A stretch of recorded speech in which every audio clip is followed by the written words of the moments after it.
दोस्तों, मेरा नाम विवेक है और मैं मेरठ शहर कॉलेज की पढ़ाई के लिए अपनी दीदी के घर आया था। मेरी दीदी थोड़ी मोटी औरत थी, लेकिन थी बहुत ही सुंदर। शादी के 8 साल बाद भी वह किसी बच्चे को जन्म नहीं दे पाई थी, इसलिए उसका पति मेरी दीदी को छोड़कर दूसरी शादी कर लिया था। तब से दीदी अकेली ही उस घर में अपनी ज़िंदगी गुजार रही थी।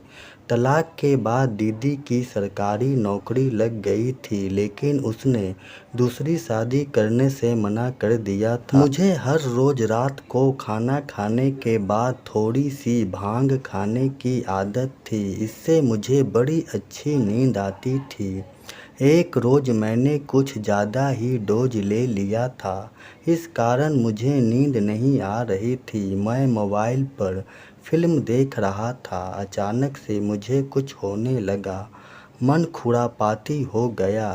बेचैनी इस तरह बढ़ी कि मुझे मेरी दीदी का चेहरा सामने आने लगा, जैसे वह मुझे इशारे से बुला रही हो।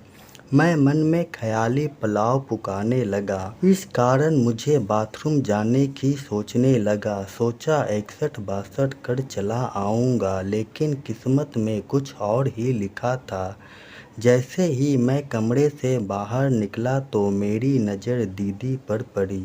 वह आज बाहर बरामदे में ही चारपाई पर लेटी थी। बगल में उनकी साड़ी और कुछ कपड़े रखे हुए थे।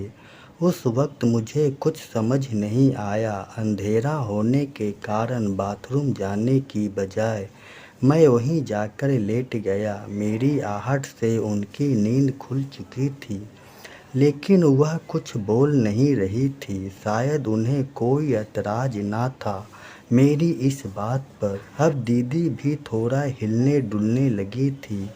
नशे में मुझे पता नहीं कब नींद आ गई थी। सुबह जगा तो दीदी अपने ड्यूटी पर जा चुकी थी।